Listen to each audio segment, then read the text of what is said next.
Welcome back, I'm Felix, and I am reacting to top 20 most disturbing movies because of what we know now.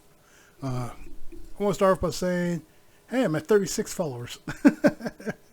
And I have another channel, it's at 100.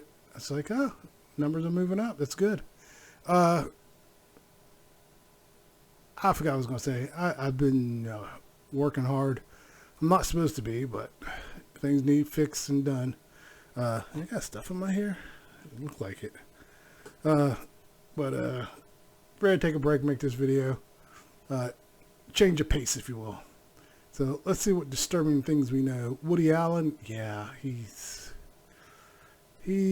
turns out he's a nut job. All right, let's see what's going on and see how disturbing it is. Don't forget to like this. Don't forget to like and subscribe. All right, let's get into it. I don't know. It's pretty serious. Welcome to Watch Mojo, and today we're counting down our picks for the movie legacies most tarnished by scandal or controversy. The misery that you read about is real. The tragedy is real. Number 20, The Birth of a Nation. A technical marvel that ushered in many of the filmmaking techniques used today. This movie's impact on the future of the medium cannot be understated.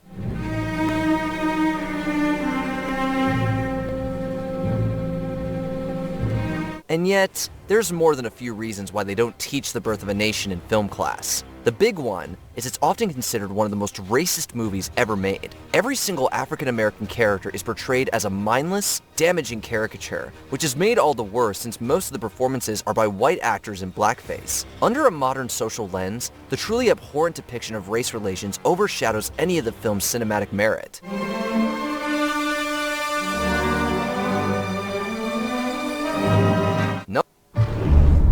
Download BetMGM Casino. The casino, born in Vegas. Number 19. Birth of a Nation. I also believe that's the one where like the KKK are portrayed as heroes. So yeah, that's a horrid movie. I don't recommend it in any way, shape, or form. Was this Blake Lively? Yeah. I can't really think of anything I liked her in, to be honest with you. And it's not like I go my way to watch interviews or anything, but just from the interviews I've seen, she doesn't seem like a nice person at all. And some try to say, oh, that's because she's pregnant. That's not a good enough excuse. I'm sorry. There's too many pregnant women not doing that, so no. Ends with us. Forget the on-screen fireworks. The juiciest drama here happened behind the scenes. Director and star Justin Baldoni had a seriously rocky relationship with leading woman Blake Lively, and by the time the film released, it had soured into a full-on publicity war zone. It actually gets worse. Yeah. No way. Yeah, Not no, possible. it does. On one hand, you had fans calling out Lively for her cavalier treatment of the film's sensitive themes. On the other, there was Baldoni, who fielded allegations of on-set harassment and intimidation. This wasn't just mudslinging, though. Things got so bad, lawyers had to get involved, burying the film's box office success underneath a mountain of legal gossip. I thought we were friends. We are friends. Something tells us when people think of this movie, it won't be because of the storytelling. Number 18. Yeah, I don't even know what the movie's about, to be honest with you. I think it was supposed to be about assault, and people did not like the way it was portrayed, but it still made money. So, but yeah, that whole fiasco, it's hard to tell who was telling the truth, to be honest, in that whole mess. Better Off Dead. Ricky Smith is an awkward deconstruction of the guy next door trope. He's rightfully called out for his very uncomfortable obsession with Monique, and spends most of Better Off Dead as the butt of a joke. Monique, this is Ricky. Ricky, this is Monique, the French foreign exchange student who'll be staying with us.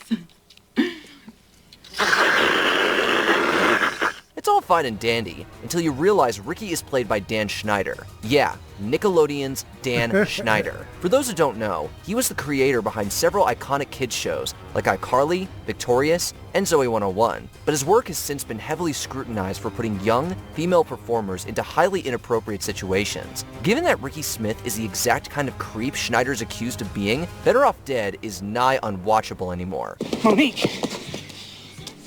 It's not watchable because it's creepy. Even back then, that was creepy. A lot of people don't realize Dan Snyder was an actor first before he went behind the scenes. He wasn't that good of an actor either. But yeah, yeah. But I wonder why he picked off Better Off Dead. It's just because it's a creepy character that he's playing. Because he's played a lot of characters. But yeah, I vaguely remember this movie. Monique, I had no idea where you'd gotten off to. You shouldn't make me worry. Lane, Ricky, I see you've made Monique's acquaintance. Number 17, The Blind Side. A captivating true story of community, passion, and football. 2009 This basically was all fake. is an Oscar-winning crowd pleaser for all ages. Tell me everything I need to know about you. Who takes care of you? A mother? Do you have a mother? A grandmother? Yeah, he was not happy with the movie at all. It turns out the family in it pretty much conned him out of his money. So yeah, this movie's not accurate at all. Maybe?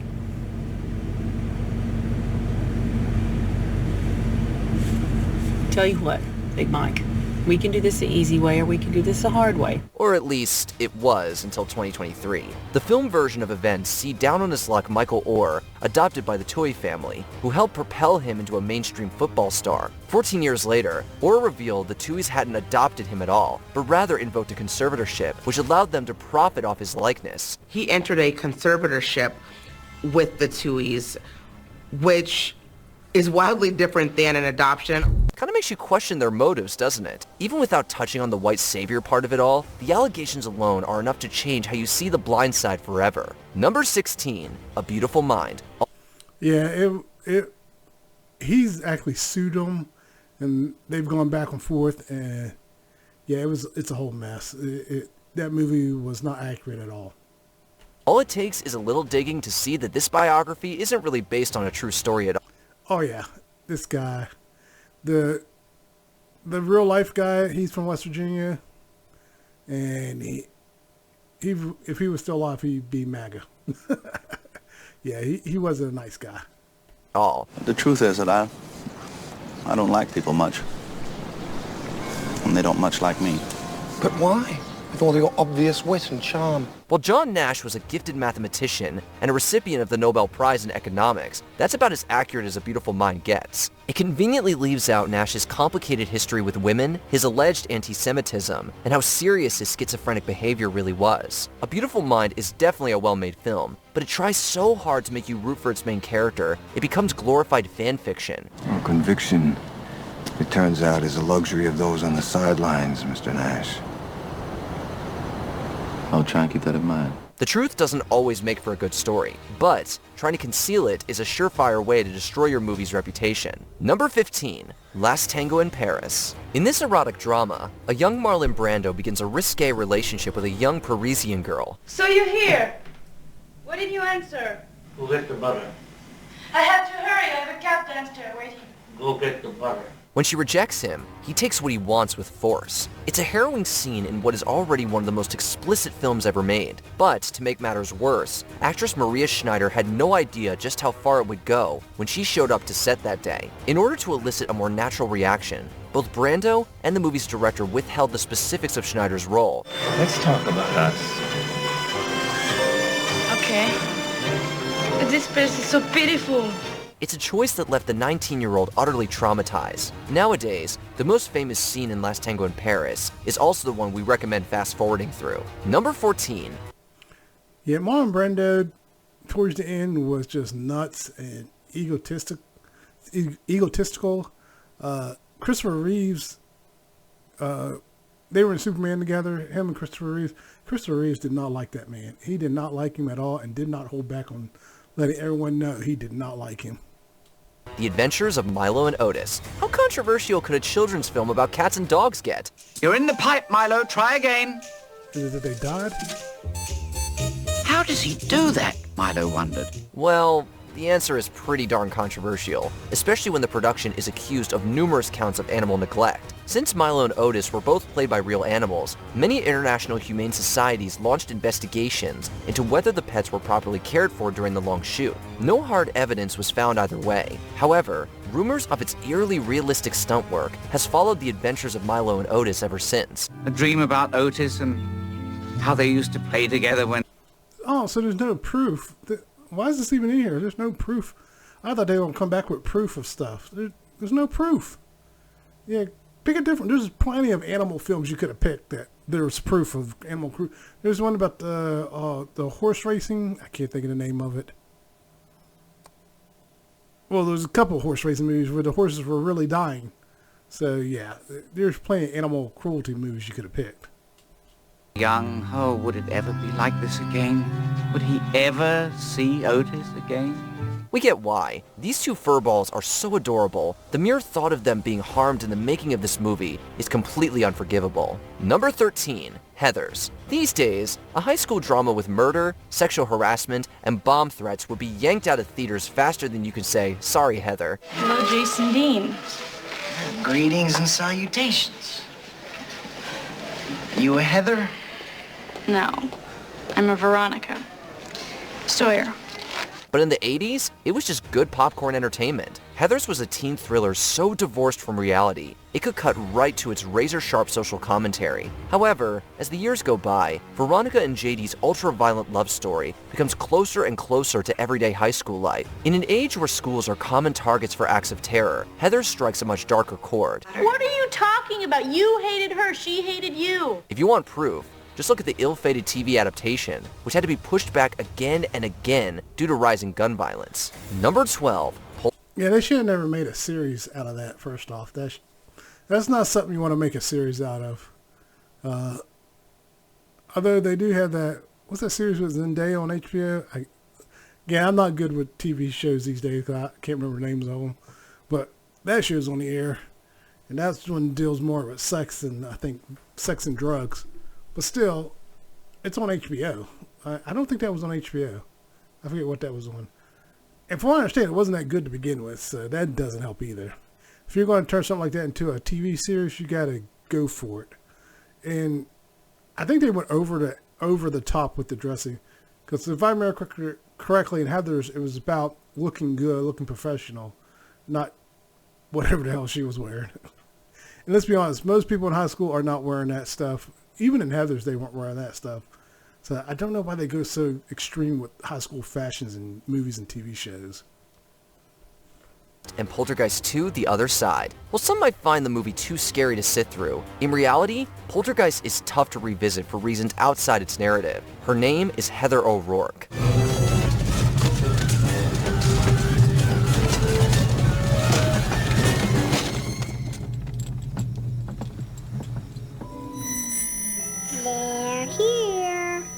The acclaimed child actor was the heart of the movie as Carol Ann, a young girl who's trying desperately to evade a ghostly trip to the other world. But the scary movie became an eerie prophecy of sorts when O'Rourke passed away in 1988 at the age of 12. Given the real-life circumstances, seeing her character nearly die in Poltergeist 2 is extremely hard to stomach.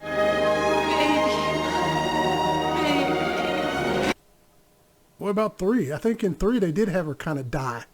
So I wonder why they only picked Poltergeist 1 and 2. There were 3 Poltergeists. She was in all 3. She died after the 3rd one. And I don't remember when the sister, the one who played the older sister, died. I think she may have died after the 2nd one. Her boyfriend showed up, or ex-boyfriend showed up at her house and shot her. So, yeah, there was rumors of people dying after each movie. It's like, people were like, it's cursed, it's cursed. But yeah, why didn't you have the 3rd one? You should have had the 3rd one in there.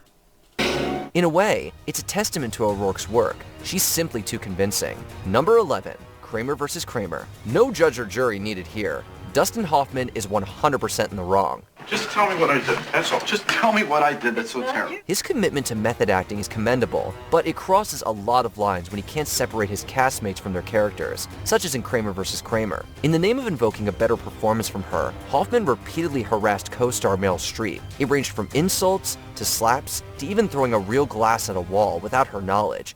Don't talk to me that way. I've anticipated Okay, look, this I don't whole want to thing. get into this. Look, you're going to have to do what you're going to have to do, and I'm going to have to do what I'm very sorry about this. Okay, you just do what you have to do. You can literally see the tension between them. Yeah, I don't like method actors. That's probably why I don't like Jared Leto. He apparently goes overboard too when he takes on a character. It's like, you're not really that character. You can break character when the director says cut. But yeah, I've never seen this movie. Basically, what I got out of Kramer vs. Kramer is that both were in the wrong, because she leaves and leaves the kid with him, and he's not really a good parent, apparently. So there's a lot of blame to go around in this movie. On screen. Knowing the extent of Hoffman's behavior reframes these top-tier performances into a case study of an extremely toxic work environment. Number 10. American Beauty. In 1999, Kevin Spacey found Oscar Gold for playing Lester Burnham, a man who pursues a scandalous relationship with his daughter's best friend. Been working out, haven't you? I could tell. I was hoping you'd give me a bath. I'm very, very dirty. For years, it was the Kevin Spacey role. Then, in 2017, the hashtag #MeToo movement revealed that Spacey and Burnham had more in common than previously thought. Multiple men stepped forward accusing Spacey of unwanted sexual advances over the years. Immediately, American Beauty's Oscar Gold dimmed, with many finding the parallels too close for comfort. Don't interrupt me. Even though Spacey has since been acquitted of liability, the damage to his image means there's no way to watch American Beauty without thinking of the scandal. Number 9. The Shining. I mean, you can still watch it. People still listen to R. Kelly. So I'm sure people are still watching American Beauty. But yeah, that whole thing with him was weird. He decided to come out as gay too doing that. My thing with that is, I thought he already came out as gay. But oh well, The Shining. I think this was another thing of method acting he went all the way in on. Classic horror flick is What Happened to Shelley Duvall. What are you doing down here?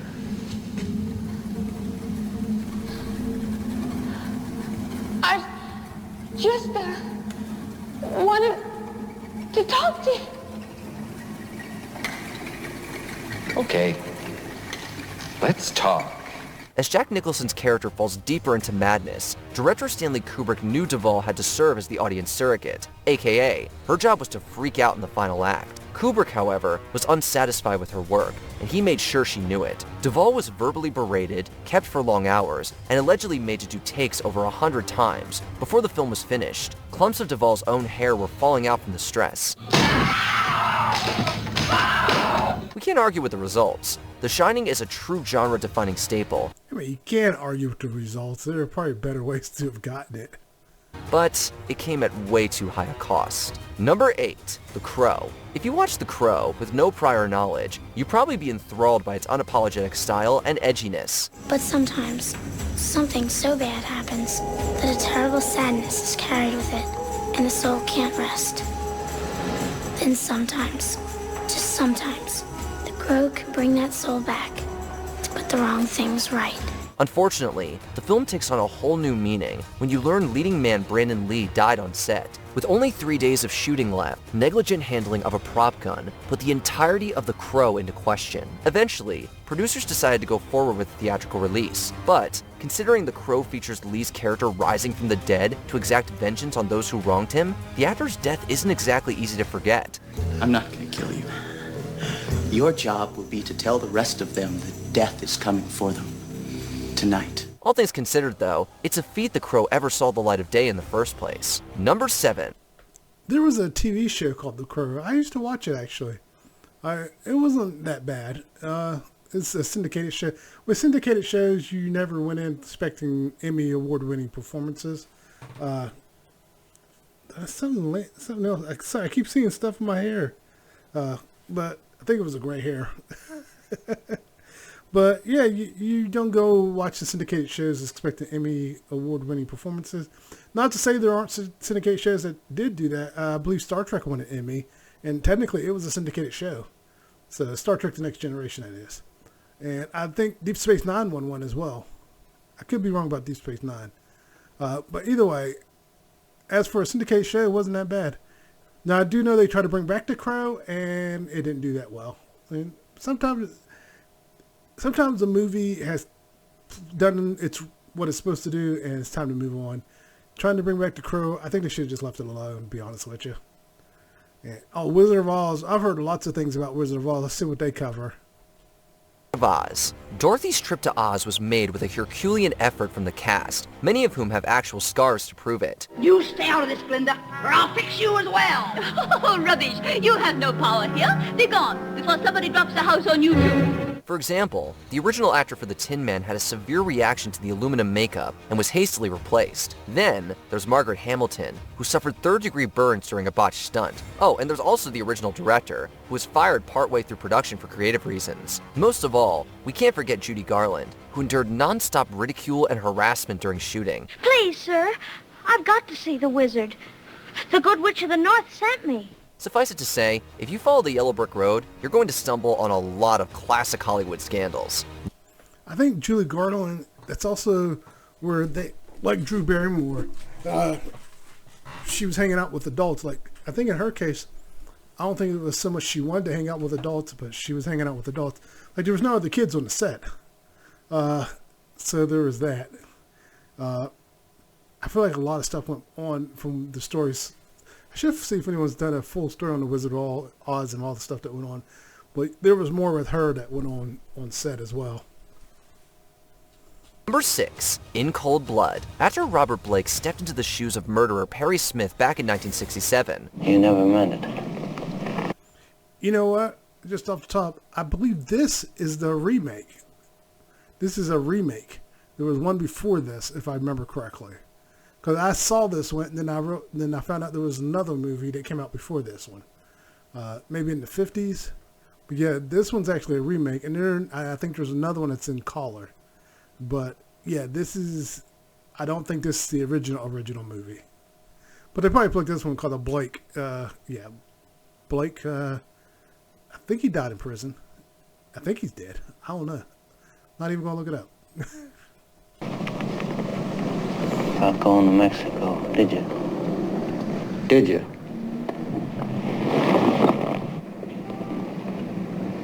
Sure, baby. Sure we're going.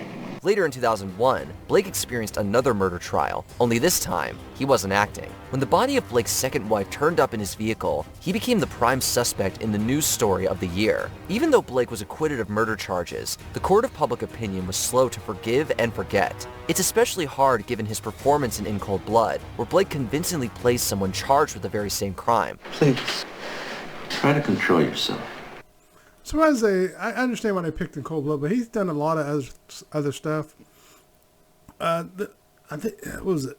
It was a TV show called Hell's Kitchen. He played a tough guy. He always played the tough guy. So there's plenty of stuff they could have picked to draw parallels between his real life and this. It's easy to see why many opt out of seeing this movie. Number 5. Contagion. Years before the COVID-19 pandemic forced the world into quarantine, a sci-fi thriller hit screens with an uncomfortably similar premise. You wait a few days. This will be tweeted and We YouTube don't want to be the people that all cries over the wolf. planet. Based on the name, it's obvious what Contagion is about, but it went viral in 2020 for more than its plot. No, the movie also features several small details about pandemic life that feel incredibly apropos. The masking, the social distancing, the bevy of conspiracies and social unrest. Contagion basically predicted exactly how the world would respond to a mass outbreak. You really think this Dr. Hextall CDC person is Jesus in a lab coat? The government rushed the trials. The lawyers indemnified the drug companies. It's quite a storytelling feat, all things considered. Although, that's also why many think it hits too close to home. Number 4. Powder. A solid but unspectacular installment in Disney's live-action catalog. The only time anyone mentions Powder anymore is to bring up the movie's director, Victor Salva. Okay, yeah, I thought it was the director. I think this was a time when this director and a couple other directors were being called out for their behavior and things they had done. Director of Powder and Peaceful Warrior and Rites of Passage. I love drama, and I do drama very well too. In 1988, he was convicted of gross acts towards the underage star of his film, Clown House. To reiterate, Powder is a Disney movie. A convicted felon not only got another directing gig, but this time for one of the most family-friendly companies on Earth. You're not here to ask me questions. You're here to find out how I cheated. It's the only way you can make sense of it. It's what you need to believe. Let that sink in. Despite some concerted protests, this wasn't the end of Salva's career either. He'd go on to helm the cult hit Jeepers Creepers 2. Some of those scenes will definitely make you shudder, and not just because of the creeper. Number 3, The Fearless Vampire Killers. I didn't know he did Jeepers Creepers too. I guarantee you he's probably still directing. Guarantee it. Spoiler alert, Sharon Tate dies in the movie. Dearly beloved brethren, come closer. Oh, did they kill the character because she died in real life? Because she was part of the, well, I won't ruin it, but she died in real life, so.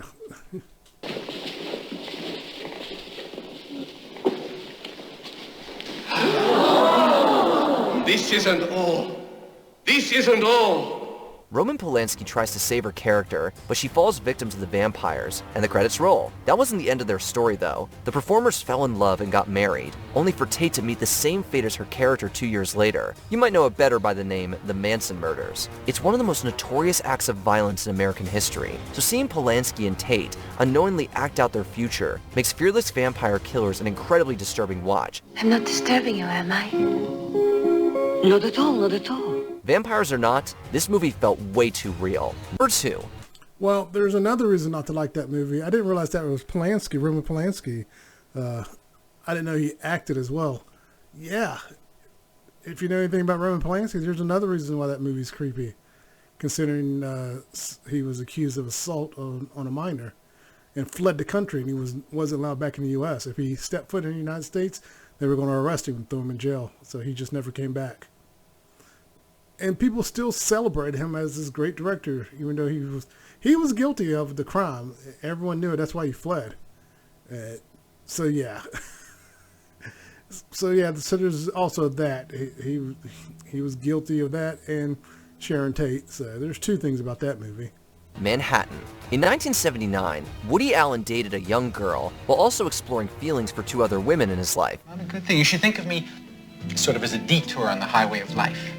Oh, sorry, that's not Allen. That's the plot of Manhattan, a movie he coincidentally wrote, directed, and starred in. If some of those details seem familiar, it's because Allen himself has faced serious accusations of uncouth behavior towards his daughter, Dylan Farrow. While nothing's ever been proven, the substantial media attention has stained much of Allen's cinematic legacy. Jesus, I'm shocked. I'm shocked. I'm surprised. Particularly the movie where he literally dates a teenager. For all its positive buzz, Manhattan might just be too far gone to ever recover in the eyes of the public. Wait, you're not going to touch on the big thing with him? Okay, I'm sorry, Mojo. You guys missed the boat on a lot of these. Okay, let me go back. So I didn't know about the other daughter situation. He married his adopted daughter. And you just leave that out? He married his adopted daughter. He raised her from a kid, basically groomed her, and then married her and had kids with her.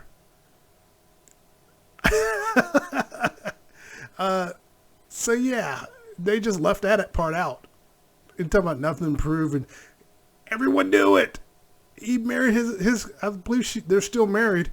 It's his current wife. But yeah, he basically groomed her. He raised her to be his wife, is what it comes down to. And they just leave that part out. So yeah, Mojo, you dropped the ball on this one. Manhattan might just be too far gone to ever recover in the eyes of the public. Number 1, every Harvey Weinstein film. If your favorite movie came out in the 90s or early 2000s, there's a good chance it's forever ruined thanks to the actions of one man.